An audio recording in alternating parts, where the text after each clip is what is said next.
Greetings and welcome to another exciting episode of the Why I Love Disney podcast. We are here again today with my friends David and Easton. How are you fellas? Pretty good. Doing great. How are you? I could not be better today on this sunny Monday afternoon when we're recording here in the middle of July, in the middle of the summer. Not a lot of Disney news, but Deadpool comes out this weekend. Am I right about that? It's true. It comes out. You excited to do your research project, David? A ticket has been purchased for me. It looks like I'm headed that way. All right. Well, I'm excited to hear all about it. I'm hoping I can get there at some point in the near future too. I think Twisters, plural. More Than One Twister was the box office winner this past weekend. So far, it seems like the summer's been full of some blockbusters. It feels like an old school summer movie season. You know what I mean? Like when you're a kid, I remember you get out of school, Memorial Day, you go see the big movie, and it's just movie after movie. Each week, every 2 weeks, there's another huge one. And it hasn't felt like that, honestly, for a really long time. And I think streaming has something to do with that. But it's felt a little bit more like that this year, maybe. Are we finally past the COVID kind of streaming weirdness and we're getting back to like a normal movie thing, or is it different? How do you guys feel about it? Well, there definitely have been some blockbusters here. I think it's more of the question to me of like, is it the theming of the movies is changing? Are they trying to get a new narrative that draws a bigger crowd of people in? That's what it seems like. What do you mean by? What do you mean? Well, just like something like Inside Out, they created a movie that reached a large demographic. A lot of people wanted to go see it. It appealed. I mean, I do think it had a target market, but it was open to a lot of people. It wasn't such a niche of a genre type movie that a smaller crowd went. Politically, socially, all those things. It just, I still have a theory that Top Gun showed everybody. If you want to make money, like old school movie money, you gotta like appeal to everybody. You know what I mean? You can't be like super controversial. You just avoid the hot button issues and just give something that people love and we can all rally behind. Right. I know there's a lot of controversy around Barbie, but even still, like Barbie felt more like I won't say unfair criticism, but it felt a little bit more like drummed up criticism as opposed to apparent, like obvious, stick it in your eye kind of stuff that we're used to from like, we talked about with Disney and other things as well. It was a movie made for girls, right? And it did really well. Apparently every woman on the planet went and saw it. Right, and I think that when you say Top Gun was made for everybody, there's really nothing that's going to be made for everybody. Because if you make a movie like Top Gun, there's going to be some people that don't like it because it doesn't talk about the hot issues because that's all they want to talk about. That's just, it's like some people like movies that take you out of reality, and some people get angry if it's too utopian and because they want everything to be grounded in reality and real issues and what's the news today. And I mean, so it's impossible, I guess, to please everybody. But I do think that every now and then you just have these big blockbusters, like the classic blockbusters of my teens and my kids' childhood, that you go, well, these things just have massive appeal of fun. They're just really fun. You don't want to miss them. Right. I think that's the key word there, David. You hit it. Are they fun or not? And it's got to be a fun movie experience. Like if you're going to take your family of 4 or 6 people and you want to come out going, oh, that was a great night. What a great time we had. Not coming out going, that was $100 down the drain. You want to have a great time. You want to have fun. I was just looking up the highest grossing movies of the 2020s. Would you like to hear them? See, no. Tell me how many you can spout off. Like, tell me how many you know. Well, Maverick. Yep, Top Gun Maverick is on the list. That's going to be like 3 or 4. It's 3. No Way Home. No Way Home is 2. Yep. Inside Out. It's not there yet. Okay. Barbie is there. It's like number 4 or 5. Number 5. Mario. Mario is further down the list, but it's on the top 10. Okay. Oppenheimer? No, I'm sorry. Super Mario is 5. My bad. Inside Out is 6. Oppenheimer is 8. Guardians 3? Guardians 3 is way down at number 13. Okay. I say way down. It only made $845 million. Psh. I know it wasn't Wish. I know it wasn't Elemental, and I know it wasn't Strange World. Well, what's funny is y'all haven't said, y'all could probably get a few more of these. You'll be surprised by one or two of them. One of them you're never going to say, but when I say it, it's going to be obvious, and I'm going to make a point about that. It's gonna drive me crazy. I hate not getting it right. Yeah, you don't have the number one. Go ahead. No, go ahead. I'm winning. No. Okay, so is it a family movie? Number one? Yeah. It's rated PG-13. You could say so, kind of. It's not. I wouldn't call it a family movie, but Is I it a wouldn't call it that. superhero? Is it Marvel? No, it's not Marvel. Okay. Spider-Man is number 2. No way. Wasn't The Flash? Nope. Avatar. No, that's Avatar. Way of Water. Number 1. Okay. Very good. I was thinking that was a little bit further back. Listen, this blows my mind. $2.3 billion Wow. worldwide. What is wrong with people? What is this? I'm gonna have to stop the podcast and take a walk. What in the world? Who is watching Avatar that it makes $2.3 billion? I went 1 million times now. I mean, seriously, you can't even think. I ask you, what are the top? It should be the number one movie. Should be obvious. It shouldn't take you 47 guesses to get. That's and true. This is my problem with Avatar. Ridiculous. Well, ridiculous. I say. There are a lot of things like that. I really don't think, and this is no slam to the movie, but Barbie is not going to be like a movie that people run back to and run back to and run back to. But Barbie is an iconic toy that Mattel from our childhood. You know, at least you have a brand. Avatar is a made-up blue person by James Cameron, and it's a mediocre story, mediocre with some cool technology. It's the same thing. It's the same thing. It's an event. Like people know that if they're gonna go see Barbie, they want to go see it in the theater. Okay, let me ask you probably this. They're not going to watch it over and over and over. It's an event. They're going to go with their girlfriends. They're going to take a group. They're going to go with their daughter. It's that kind of thing. And I think the same thing with Avatar. I mean, I really wanted to see that in the movie theater. If I'm going to watch it. You saw it one time, and then you forgot about it. Just like so many other movies, right? Yeah. Like, let me ask you this. Here's the thing. That's Star Wars level stuff, right? That's like in-game kind of stuff, right?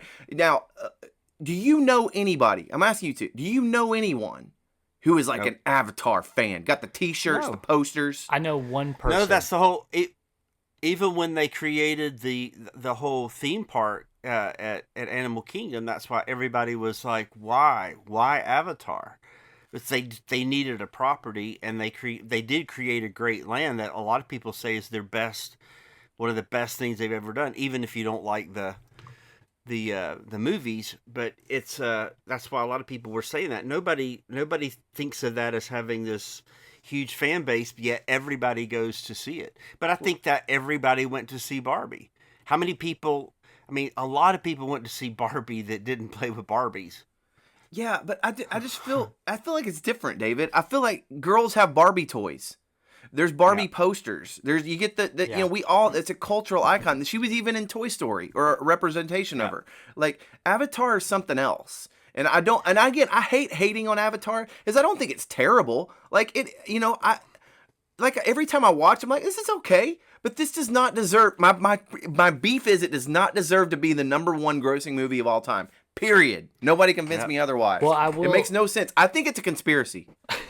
I think it's like the global cabal is like in on this, trying to seep itself into our. I'm going full conspiracy theory mode, because this makes no sense to me. I do think, and I've always said this, is I think that probably most of the people who did go and see the sequel to Avatar, that love it, love the franchise, probably are people that saw the first one in theaters, because it was so just like a big. I didn't see the first one in theaters. I watched it later. I did. It was cool, but you know how many things I've seen that are cooler since then? Like, right. 1,000 things. Yeah. You know what I'm saying? Like, I get it. It was cool. It's a technological, and you're there like, oh, this is pretty. But you know what? The 3D Minions movie was better. I'm sorry. It was cooler. But I didn't see it in theaters, and so I just thought that when I saw the first one later, I just thought it was boring. It dragged on to me. And the girl, the second one, I thought the second one was like the same story as the first one. Now we saw it in 3D, and I thought that was really cool. I thought it was because that was the second time I saw it in theaters because we went and saw it in 3D. I went and saw it. So you saw it twice? I saw it twice. We did. It's your fault. It's my your fault. fault. It's number one. I saw it 2 times. The first time I saw it the first time at an AMC because that was during the time that I was doing the subscription plan where you could just go, and get a ticket. And so I was like, well, that's seems like it's doing well, so I'll just go see what it's about. I went by myself. And just sat and watched it. And then we saw it in 3D, and I thought that was much more entertaining. But still, the story is the same story as the first one. So again, I thought it dragged on. And then the girl lead, whatever her name is, was just kind of annoying to me. She whined. She is a little dramatic. Again, I hate to I hate to be so frustrated about this and make this such a big deal. This isn't I don't hate Avatar. I want that clear. I just don't get it. I don't get the popular. I don't get $2.3 billion. Maybe I do. I have heard somebody make the point that maybe like in other countries, it's more of a cult thing, like a big deal over there. It's also a 3-hour movie. Yeah. Like, how do 3-hour movies make that much? You know what I'm saying? Like, there's the restraint of having time in the theater. Like, anyhow, I'm not anti. I just don't get it. That's my point. Sorry, I'll leave. And every about 15 episodes, this comes up, and I'm not letting this die. Well, just letting y'all know right now. You best believe that this episode will be titled "Dustin Hates Avatar."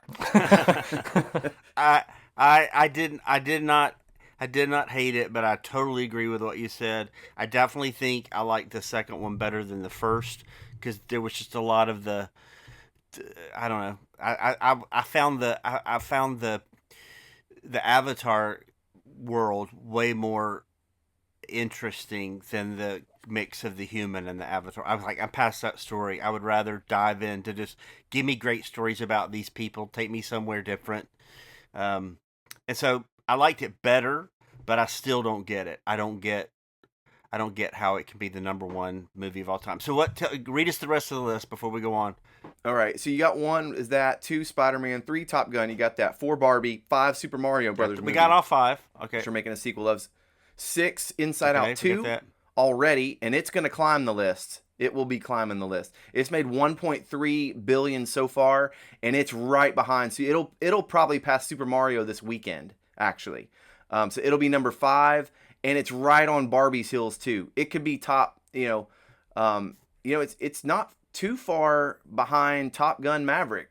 It's got a little, but it's not catching Spider-Man or Avatar. So it could that's interesting. Inside Out 2 could, by the time it's all said and done, be the number 3. The number 3 grossing movie of the 2020s. And then right after that, number 7 is Jurassic World Dominion. It's actually the lowest rated on their score of these movies. Then number 8's Oppenheimer, which is interesting. It's the first rated R movie on the list. And then number 9 is going to surprise you. It's a Marvel movie. You want to guess which one it is? Yes, you got it. Multiverse of Madness. I'll stop you right there. Yeah, Doctor Strange. I keep messing. My brain is not remembering what was in the 2020. It's That's like true. Everything pre Spider-Man. That movie just feels like it's the same time as Endgame. But it made just under $1 billion. I don't think a lot of times that movie flies under the radar. I'm on record saying I love that movie and think it's way underrated. But yeah, it was a huge box office success, like almost $1 billion movie, which means we probably get more Benedict Cumberbatch as Doctor Strange in the future. Then number 10 is Minions: Rise of Gru. That had to be there. 11, The Battle at Lake Shagan. What is this? This is a foreign movie. So how is that the Minions, the newest Minions right there? No, 2022. Okay. That's 2022. Okay. The new one just came out. It's not registered on here yet. Black Panther: Wakanda Forever is number 12. Guardians 3, number 13. Something called Hi Mom. Here's what I think we're finding. These are now foreign films. Like, it looks like one of them's Korean. These are worldwide box office, and we, these did not come to the United. This is telling you that people around the world, and that could be the Avatar explanation too, is that these movies we've never heard of are on the top 20, made almost $1 billion worldwide. Wow.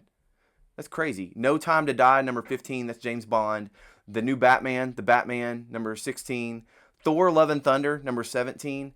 Fast and Furious F9, number 18. Dune Part 2, number 19. And Fast and the Furious 10X is number 20. And I do think that the Fast and the Furious movies, they fly under the radar for me, but they are among the highest Universal movies of all time. It's always amazing that when movies that don't do well critically or even audience score-wise are way higher than things that are critically acclaimed and audience high scores, but they still go up to the top. Yeah, it is interesting to me how this works, and but in the end, you know, I'm just looking through here. I mean, it's what you would, and again, we're also looking at a 4-year window, right? We got 4 years worth of movies here, so who knows what it'll be like by the end of the decade? But that's what we're off to. But it's surprising how many billion-dollar movies are on here. You know, pretty good. So y'all got plans to see a movie this weekend, I know. But what else is going on with you guys? I know, Easton, you went to a convention this weekend. Was it Disney related or not? It was not Disney related. It was a drum convention in the heart of Nashville. Drums like music, like drum. You're a drummer. That's right. Yeah, I'm a drummer. So the drum convention. Okay. Yeah, and I went with a friend, and we went together, and it was really funny because we got to the we got to the entrance, and we ended up parking in separate places because we met up there, and so we found each other. Him and I got in line, and after a little while, you know, because the line was longer than I expected it to be, and I was like, man, there's a lot of people that's going to be here. And after a while, I started thinking, what's going on? Because there were people showing up in like costumes, which was already kind of strange. Does that happen at drum conventions? You dress up like your favorite drummer? If they do, I've never done it, and I've never seen anyone do it. But they were showing up in costumes, which was already kind of weird. But the costumes they were in were like from like out of Jason or some of the Halloween movies. Oh, wow. And I was like, why are all these people dressed up like horror characters? I don't understand what's going on. And so we ended up, there was a guy handing out wristbands for the convention, and he got to us, and I was like, hey, I just want to make sure we're in the right spot, because this is kind of feeling like we're not where we're supposed to be. I said, we're here for a drum convention. And he said, oh, no, you're on the wrong side of the building. This is HorrorCon that you're in line for. And I went, oh yeah, no, we're not in the right spot at all. And so we had to walk around to the other side of the building and finally found it, and we're able to just go right in. But that was just so. I would have liked to heard what HorrorCon is like. So I'm really disappointed you didn't just not notice till you got inside. You know, you're like, where are all the drums? Where's the drums? All the drums? Well, the fun part was we still got to talk to a few people that were at the HorrorCon, because the food trucks that were there were a converging point for both conventions. Wow. So you had people that were there holding drumsticks or holding cymbals that they bought, and then you had people there who were dressed like Chucky and covered in fake blood and holding plastic machetes.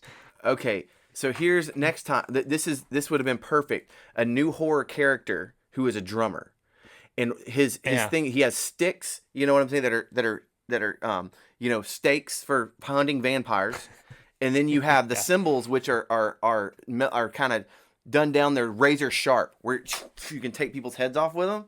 You know what I'm saying? That could be something. Perfect. If you've met that guy, that would be the perfect place for them. And you do all that while keeping the groove. You have to keep the groove. Yes. Yeah. But apparently they were like big horror movie stars, periodically showing up to that convention, taking pictures with people. From what I understand, I don't know any of their names because I'm not a horror movie guy. But who are the big horror movie stars? I don't know any. I guess the guys that played Jason and Freddy and. Yeah, but like they wore a mask the whole time. Like, you know what I'm saying? Like, would you? Hey, that's the guy who was in the mask. I guess people like do that with like R2D2 and Chewbacca, Vader, yeah. right? And Darth Vader. Yeah, that's true. Good yeah. point. Good point. Well, that sounds like a fun weekend, Easton. Maybe next year we'll work on your costume. Get you something really creative there. Yeah. I did get to meet and have my picture taken with Sugarfoot Moffat, who is Michael Jackson's drummer. Oh, so that was pretty Sugarfoot fun. Moffat. Yeah. Old Sugarfoot. Dude, that's pretty cool. So he was there. That was fun. Yeah, it was a great time. There was a booth set up they had like a little table on it, and it was like, I wish I could remember the name. It was like musician, physician, or something like that. And it was basically like a chiropractor that was there. Oh, that's smart, because I do know some drummers, and they all, after a while, they all suffer from like different physical issues because of the physical demand it takes to be a drummer. And everything from carpal tunnel to just issues with their ankles and knees. I've heard of all these things. So that's actually pretty brilliant. A medical professional who specializes in drummers. They say niche. You got a niche. Find your niche market. That is a niche market. That's true. That is true. If I had more time, I would have totally gone up to that booth and been like, "Hey, you want to crack my back?" That's pretty cool. That's awesome. Well, I'm glad you had a good time at the Drum Horror Convention. Any Disney ties to any one of those? Well, there is a big Disney convention coming up here in a couple of weeks. I think it's 17 days. The Disney Expo, which I guess now has been branded the Ultimate Fan Event, that's going to descend in Anaheim, and it looks like that the Disney parks cast members are going on strike. So that's going to be interesting. What you do when that many thousands of people descend on Anaheim and the parks are on strike. Well, let me ask you this: what is the strike about? I haven't read a lot about it, David. Bring us up to speed on like why are Disneyland employees striking?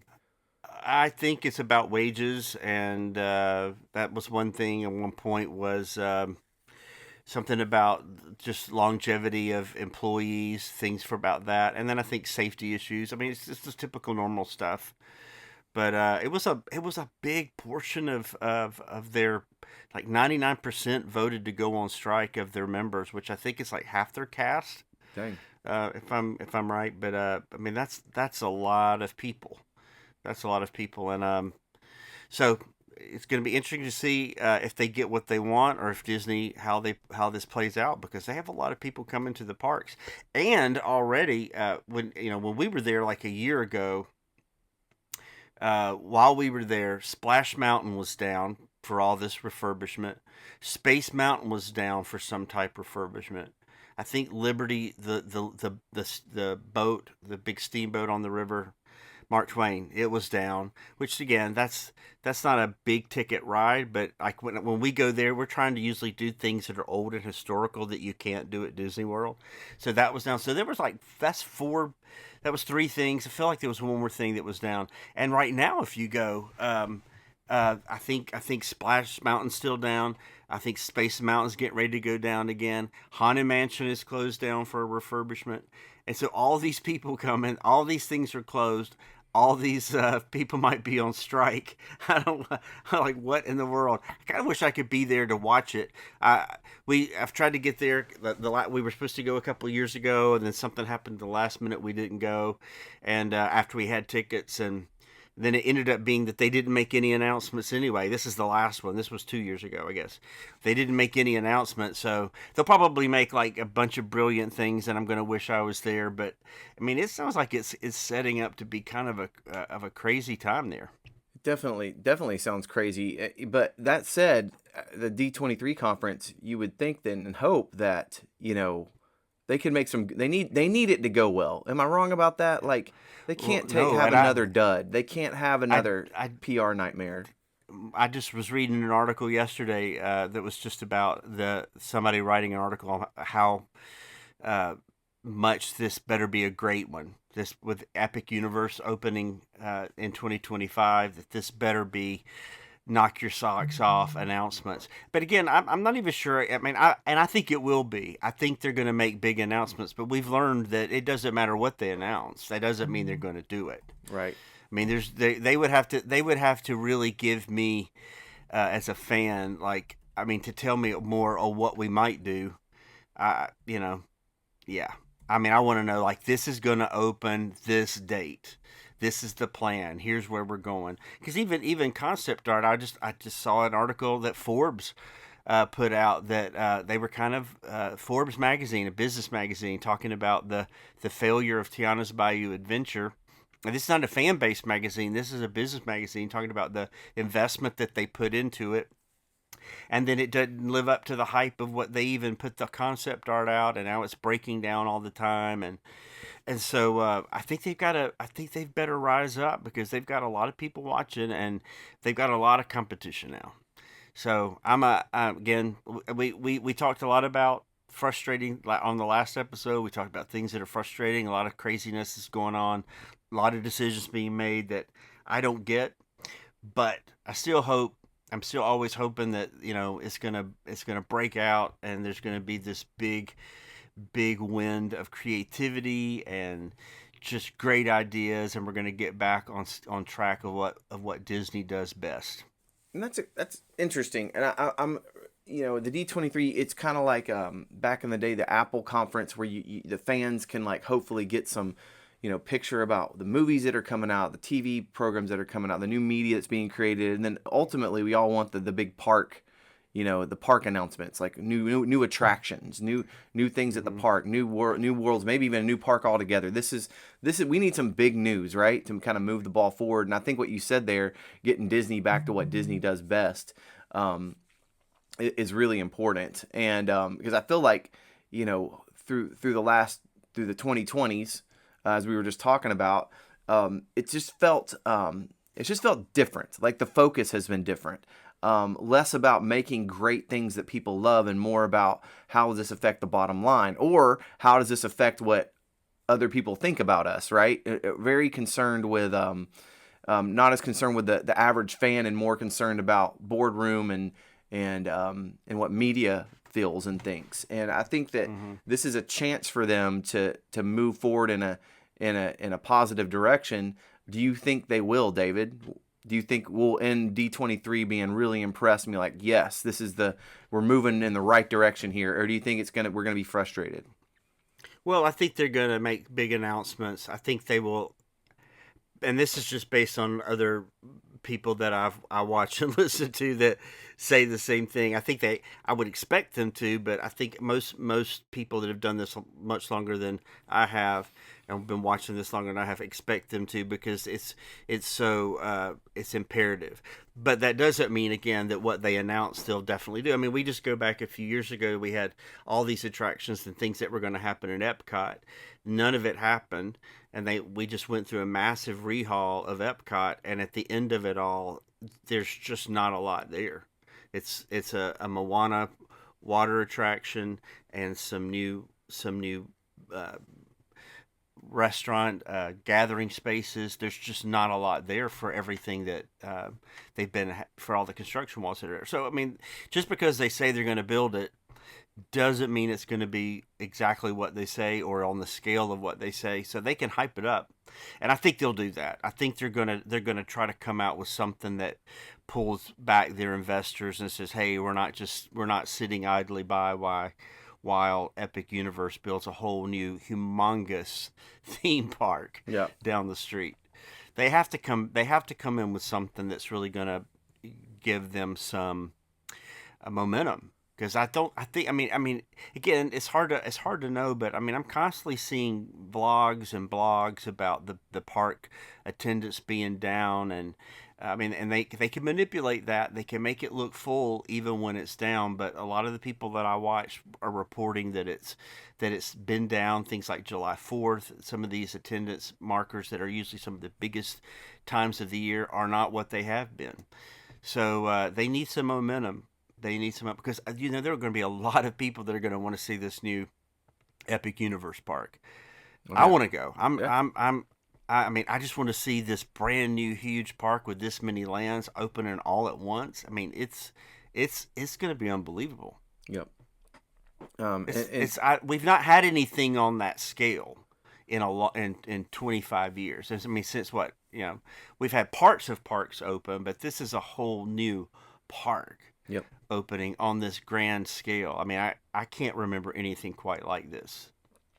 Yeah, they're all in, and they're doing a fantastic job. Universal is on their social media and marketing. It seems like every week there's a new thing that's revealed, and then everybody talks about it for a while, and it just there's constant buzz. And we're here still about a year out from its opening. In fact, I think they've started taking. I want to say they started taking or announcing ticket prices, and maybe they're about to. I feel like if they haven't yet, they're about to start taking. Well, they're definitely talking about what the process is going to be, and what, that you can't just pop in and get a quick ticket. I mean, I know I've watched a little bit on that. I haven't followed it really closely because I'm not even sure when I could go, but I haven't paid that much attention. But yeah, definitely I could tell that some people were getting frustrated because, it's going to be a challenge because, the demand's going to be so great from the beginning. Yep. I remember Epcot. I remember Animal Kingdom opening in '98, and I guess that's the last full park opening, right? Am I right? Am I forgetting Islands. something? When did Islands of Adventure open? Okay, I thought that was before. You might be right. I'm Googling. It might right be now. after. But definitely we've had the expansions of Harry Potter. 99. Islands of Adventure opened May 28th. It was right 99. after it. Yeah. Okay, it was right about the same time. That's the last park in Orlando, the last big gate. On a Disney, so they kind of really at the same time, but on a Disney scale, one thing I remember because we had the first time we go, it's with small kids, and we were going the first time we took them to Animal Kingdom, it was more like 2004 or 5, so it's about 5 or 6 years in, and it was kind of a short day with kids. We're gonna do the safari. We're gonna go to a couple of shows. They can't ride the roller coaster. They can't ride Everest. A lot of things like that. So it was a partial day, and so but Epic Universe is looking like it's a full you can't even do it in a day. The first day it opens. It's so much bigger. Animal Kingdom's huge, but so much of that's the safari and the land, and so this just seems like it has way more to do, to see just the very first day. Its footprint is bigger than the other two Universal parks combined. Right, and they're already talking about things they're expanding. I saw a vlog the other day, and they're showing they're building things that aren't going to open in 2025. They're already building them because they're the next phase. I was a restaurant somewhere, and it was showing that this isn't part of the opening day, but you can already see here's pictures where they're working on it. And so it was like, man. That's pretty amazing, especially in light of that we've gotten used to it taking so long just to reformat the middle of Epcot and rebuild a building that was there from the beginning, and that's all you get. Yeah, and then things like this incredible hotel that opens into the park that has I believe a gate into the park. People have been clamoring for that forever. And. Right. And they're trying to pull this off. That was one of the things when we were at Disneyland Paris last year. I really, really wanted to stay at that hotel. And again, they have multiple parks. The hotel we stayed in, the Disney's hotel we stayed in there, you could walk right in, but it wasn't that gateway hotel because it was shut down. The entire thing was shut down for refurbishment. But they do that. They've just done that at Tokyo again with the Fantasy Springs that has the hotel right there that you walk into the area of the park. So yeah, that's going to be amazing, and so there better be a lot of great announcements at D23. I don't want any personally. I don't want any more. We might or Blue Sky. I would like at least. I remember the excitement. Do you remember when they announced they were going to build Galaxy's Edge? Yeah. And then he said, and we're going to do it at both parks. People were like passing out in the. Yeah. You're watching those videos, and the crowd's going bonkers. They're so excited, and you watch even just watching it online. You're like, man, that is one excited crowd. They're ready to pay you money right now just to see a picture of it. Well, it's funny how we've changed even since we started this podcast. We started this podcast in early 2020. And I remember if you go back and listen to old episodes, we would get really excited about, hey, Mickey's Runaway Railroad, Space 220 restaurant. I'm just yeah. off the top of my head. Tron Light Cycle's coming. What were some of the other Guardians. things? Guardians of the Galaxy. Guardians of the Galaxy. There was some other Cosmic stuff too. Freeway. But either way, like we kind of got geeked out on Ratatouille. so many. Oh, Rise of the Resistance. My goodness, that. Yeah. Ratatouille, who's going to get there to ride this and report on it, and it seemed like there was always something coming out soon that we could get really excited about, and now it's changed to like we're almost not impressed anymore, but there's not been a lot of what I mean. Yeah. But it just takes too long. Hey, I remember a podcast that we did when all the Chapek stuff, when he was being installed, and already people were complaining, and I remember thinking like, well, how bad can it be? Bob Iger chose him. Yeah. and now it's like, now I'm not my whole opinion of all that has really changed. Of course, there's way more information now than there was, even 5 years ago. The stuff that you can read online about any of this compared to 2019, 2020 is it's crazy how much more information there is out there. Like, just a lot more opinions, a lot more on both. There's a lot more love. There's a lot more dislike. Out there than there was 5 years ago. I think a constant theme for us in this season of Why I Love Disney podcast is, how has Disney lost its way? Has Disney lost its magic? It's not clicking on all cylinders. It's almost a chore to read the news every day and see what's going on with it, and how much of it is us and culture, and how much of it is them and fair. And these are all difficult things to wade through. Some of it's kind of the times we live in, that we get mad about everything and nothing quite works, and there's always somebody. But on the other end, I think there's a legitimate gripe and complaint of Disney fans that it's just not the same in terms of creativity, in terms of going all out to make a great user guest experience, that there seems to be like 4 or 5 other priorities before you get to the guest, right? It almost feels like, and correct me if I'm wrong, it almost feels like an attitude of, we're going to give them what they need, not what they want, and they get to determine what that is. Does that make sense? I just, for me, it feels like there's an added. It's more of a, whatever we do, they're gonna like it. Yeah, it's like whatever we put out, they're gonna love it, and I think that's when it started turning around. Like, I'm not sure, because there is pushback. Like, no, I don't like that. I'm tolerating that.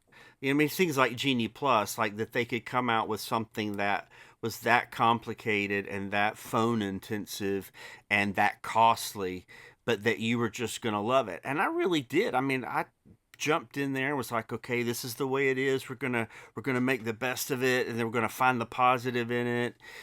And because you have to, because you don't want to go and just be complaining all the time. It's like, I don't want to be that, like we joked about last week, a curmudgeon. Right. But I was telling Easton, it's like, man, I love looking at Disney news and Disney vlogs and reading fan stuff, and when suddenly there's more negative than positive, then I'm like, oh man, I don't even want to look at this. I'll go look at the regular news. Yeah. like that's going to be any better, but like this is the thing I go to for a break, and like if it's all charged and griping, and I'm not saying griping, or just criticism of things that are. I watched a video just this morning that was about look at the disrepair around the parks, and it was just somebody that's gone through and taken picture after picture of things that are broken, things that need to be painted, things that need to be fixed, and you're going, man, this just didn't happen. This didn't happen even 10 years ago. I didn't see these things. It's just way more people on guard and watching, but there's a lot of slipping. There's a lot of slipping in product and excellence. And that is one of the. They have always stood for excellence. Always excellence. It might not be the best they've ever done on everything, but they're always excellent. And so now lately, that's just slipping in so many ways. So people people are gonna push back. So hopefully, what we're gonna get at D23 is the hope of excellence. Yeah. It sounds like a Star Wars movie. And we've taken a lot of time here, and I won't bring this up now, but for next episode, I want to, right along those veins, I want to talk about an article I found where Larry Ellison is commenting on what made Steve Jobs great. And I'd love to actually do some research, and maybe, David, you can help me out with this too, to figure out how influential Steve Jobs was in Disney, or especially, we know Pixar, right? He was a very big investor, but he was also had a board seat, right?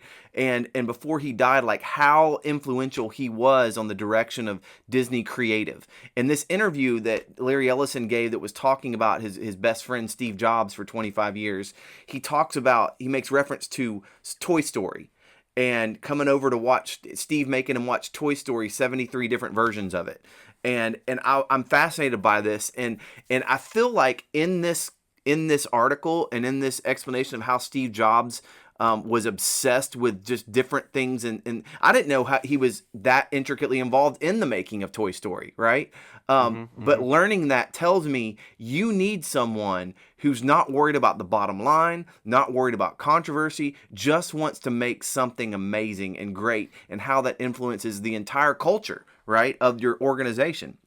And maybe I want to talk about this because I feel like, the things we complain about with Disney are kind of like vision leadership things, just culture things, right? That seem to have slipped, right? The culture of nothing. You go to Disney and there's not a blade of grass out of place. There's nothing that needs to be painted. There's nothing that, it's just a completely different world. That's what it's always been. It's what we've always bragged about. And now when it seems to be, there's parts of it that remind you of Six Flags, right? Which we talked about. Then you're like, wait a second, something's broke here. Something ain't working.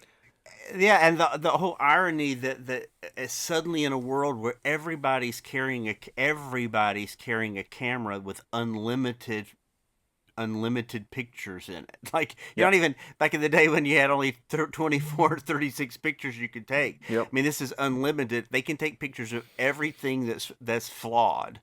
But as we have more pictures, it's the quality goes down, and I know what you're talking about. A little bit about Steve Jobs. I would love to talk about that, and just that he would obsess over. Again, he's in the details because he believes that the way that scene in Toy Story is shaded, or the way the lighting is done, most people won't get it, but like Walt, just definitely intuitively people did get it, where he would say, they're building Disneyland, and somebody said, Walt, we don't really need to put cast iron trim on top of these buildings.